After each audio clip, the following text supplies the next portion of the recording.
dear students, our today's topic is void agreement. So what is agreement? Here are two different terms, void and agreement.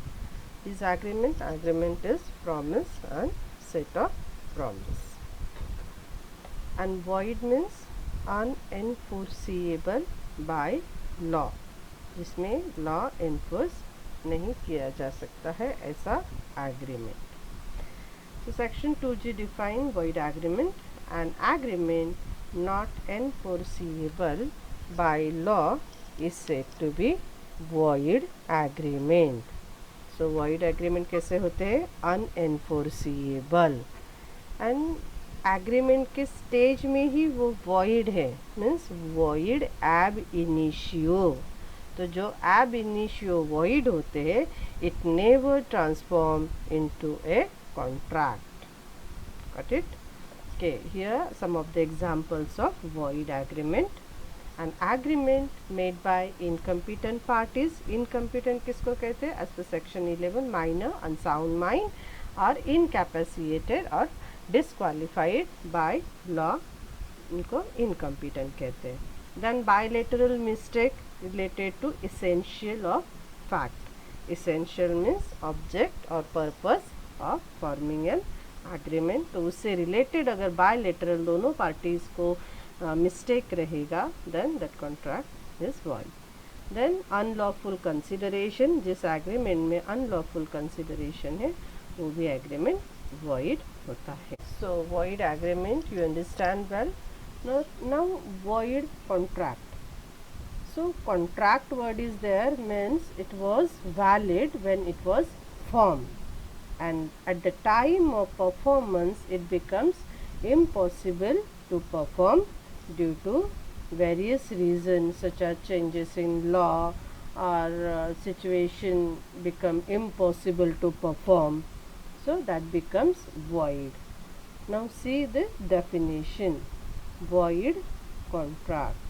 Okay, so a contract which, let me take pen, a contract which ceases to be enforceable by law. See, valid contract है, enforceable by law होता है, but जो enforceable by law होना cease हो गया है becomes void. void बनता है जब ये सीजेस होने की सिचुएशन अराइज हो गई. For example buying of shop. आप शॉप बाय करना चाहते हो, एग्रीमेंट किया है, कॉन्ट्रैक्ट किया है, but at the time of performing that contract it gets burn. वो शॉप ही बर्न हो गया, तो अभी वो परफॉर्मेंस उसका इम्पॉसिबल हो गया. तो due to impossible of performance अभी वो एनफोर्सिएबल बाय लॉ होना सीज हो गया. लॉ एनफोर्स नहीं हो सकता है, आप उस पार्टी पे केस फाइल नहीं कर सकते हो, स्यू नहीं कर सकते हो, तो it ceases to be enforceable, और इसीलिए इसको वॉइड बोला गया है. I hope you understand the concept void contract. Okay, now next. So here I have quote some examples of void agreement. Agreement to do an impossible act. Then without consideration वाले agreement रहेंगे, except gift and debt. Then consideration and object जिसका unlawful है. When both the parties are under mistake, means bilateral. Then agreement in restraint of marriage, agreement in restraint of trade, agreement in restraint of legal proceedings.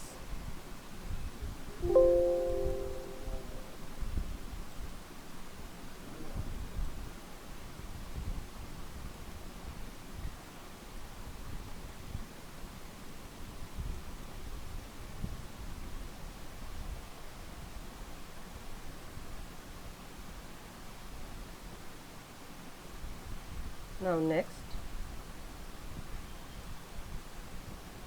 see, void means unenforceable. agreement. So let me see some of the void agreement.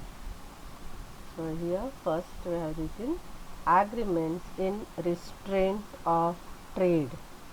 Restrain करना, रोकना. So constitution ने citizens को guarantee दिया है. क्या guarantee दिया है?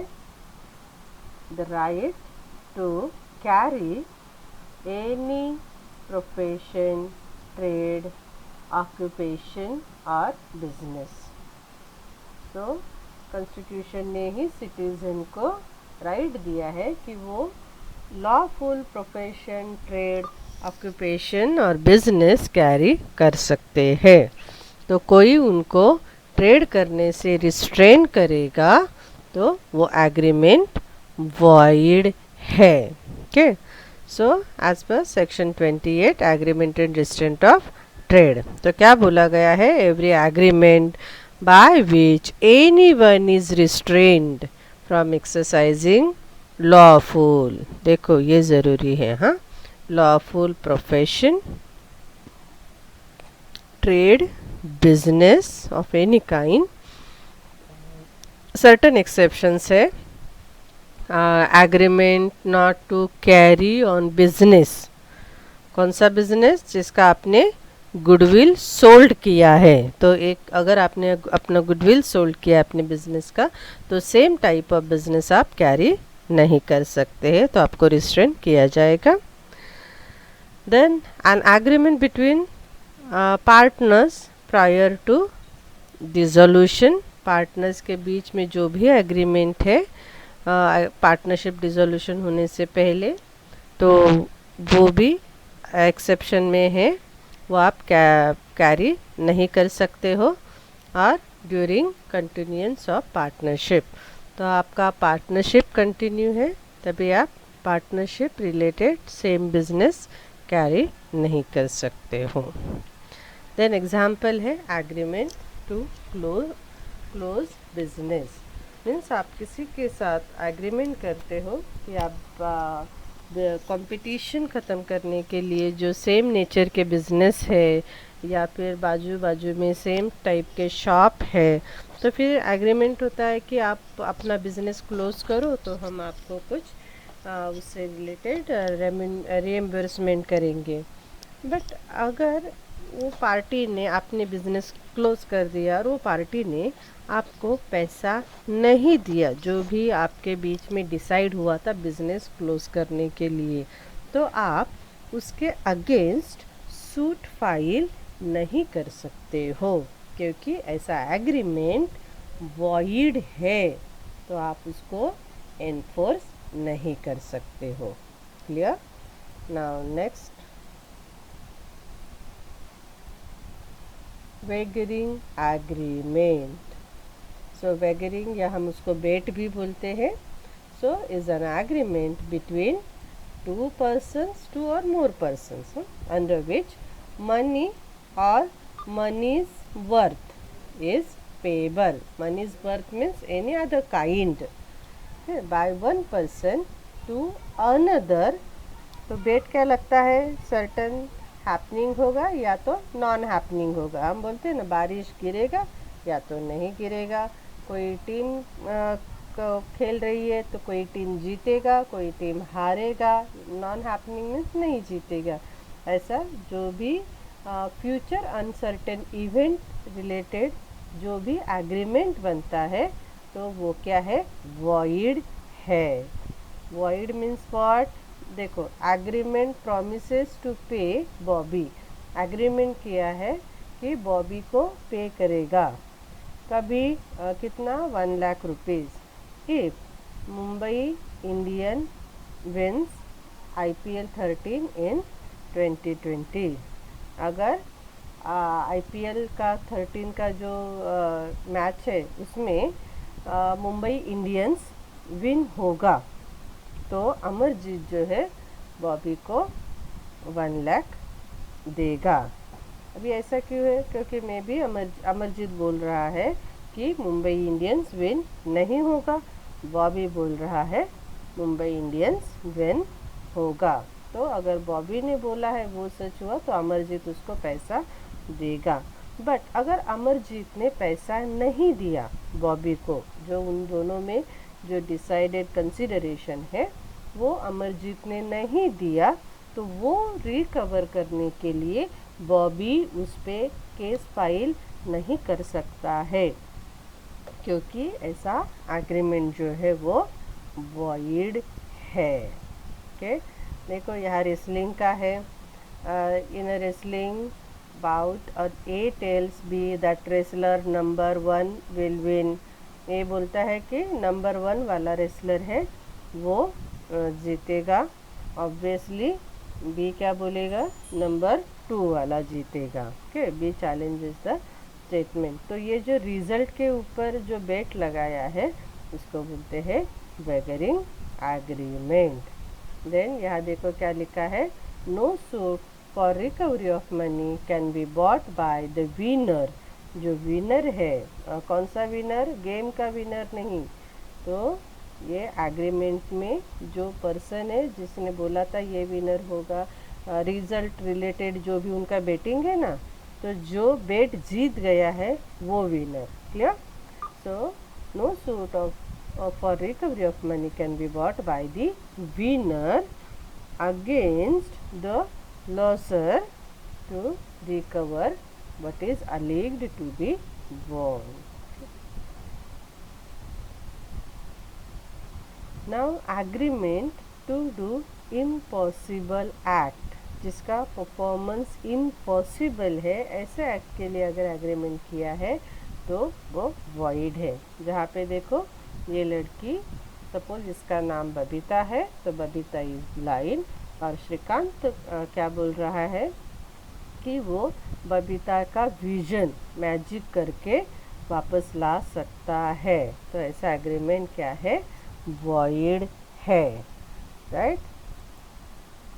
Then agreement contingent on an uncertain future event. तो कॉन्टिंजेंट मीन्स कंडीशन क्या है, अनसर्टेन फ्यूचर इवेंट जो है तो उस पर एग्रीमेंट बनाया गया है, तो वो इवेंट ही इम्पॉसिबल बन गया है, तो फिर एग्रीमेंट वॉइड होगा। तो देखो इम्पॉसिबल को जो भी एक्ट है या इवेंट है उससे रिलेटेड आप एग्रीमेंट करते हो तो वो वॉइड रहेगा। देखो यहाँ पे एग्जांपल शेयर किया है, रमेश एग्रीज टू पे विशाल 1 लाख। ओके, कब मिलेगा विशाल को 1 lakh, if Vishal marries his daughter Kavita. Ramesh की डॉटर कविता है, तो रमेश बोलता है मेरी बेटी से शादी करेगा तो 1 लाख तुझे दे दूंगा, बट कविता ने भावेश से मैरिज कर लिया है, तो अभी विशाल और कविता का मैरिज पॉसिबल है क्या, no, it is an impossible act. तो अभी क्या बोलेंगे, द एग्रीमेंट क्या हो गया है, void between Ramesh and Vishal. Okay. Now next, agreement to do things legal as well as things illegal। देखो एक ही एग्रीमेंट है, उसमें लीगल थिंग्स भी है और इलीगल थिंग्स भी है, तो अगर पॉसिबल है कि ये दोनों सेपरेट हो जाए तो ऑब्वियसली लीगल थिंग्स एनफोर्सिएबल रहेगा, वैलिड रहेगा, और ये इलीगल जो है वो वॉइड ही रहेगा। उसके लिए क्या ज़रूरी है, वो सेपरेट होना ज़रूरी है। एक ही कॉन्ट्रैक्ट है, उसमें ये दोनों शामिल है, तो वो सेपरेट होना ज़रूरी है। Where the two can be separated. क्या two, legal things and illegal things. Agreement to do legal things alone will be upheld. तो लीगल थिंग्स करने वाला एग्रीमेंट अपहेल्ड होगा या फिर वैलिड रहेगा, and agreements to do illegal things void, क्या रहेगा, विल बी वॉइड। तो यहाँ W मिसिंग है, will. Okay, so will be इसको हम रफ कर देते हैं। Okay, will be void. Example है, देखो ये हाउस दिख रहा है आपको, तो आपको समझ में आ गया होगा एग्जाम्पल हाउस से रिलेटेड है। So A and B agrees that A sell B को सेल कर रहा है हाउस 10,000 में। क्या बोल रहा है वो, that if B uses it as a gambling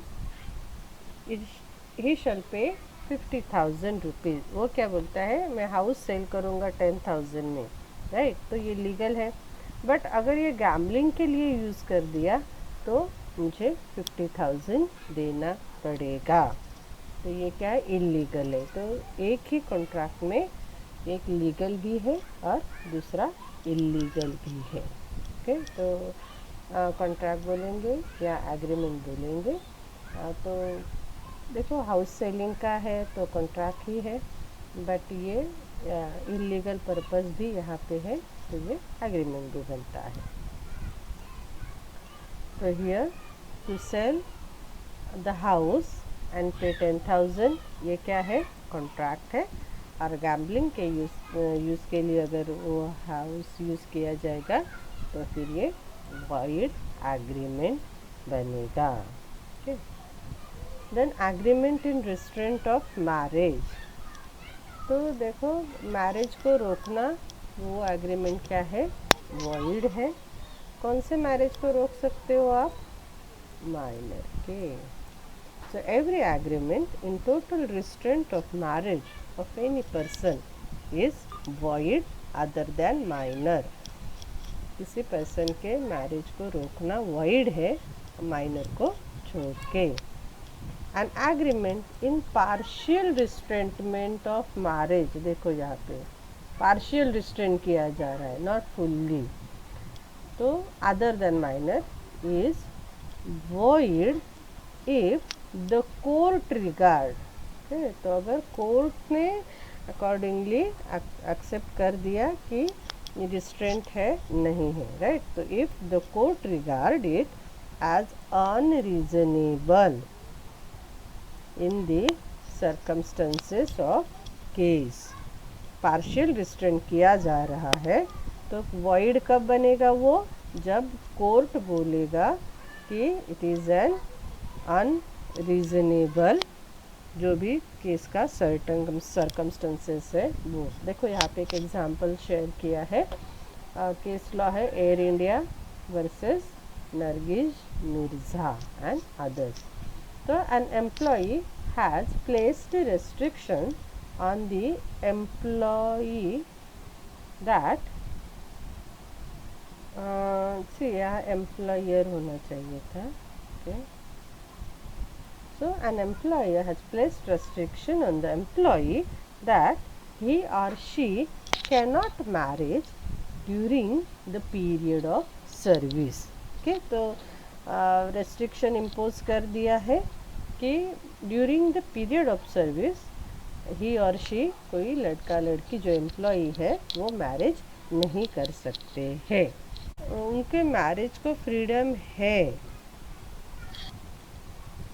क्या बोला है, देखो अगर मैरिज को फ्रीडम है, मैरिज को तो फ्रीडम है कब, जब वो जॉब छोड़ते हैं, राइट। सर्विस में है तो ही रिस्ट्रेन किया जा रहा है, सर्विस छोड़ते हैं तो they are free to marry. तो ये पार्शियल रिस्ट्रेंट है। तो कोर्ट क्या कहता है, देखो an agreement of service is not considered as restraint. उसको रिस्ट्रेंट नहीं बोलेंगे क्योंकि वो सर्विस छोड़ने के बाद फ्रीडम दे रहे हैं, मैरिज को फ्रीडम रहेगा। Okay, hope so you understand this all points. Now we stop here and thank you.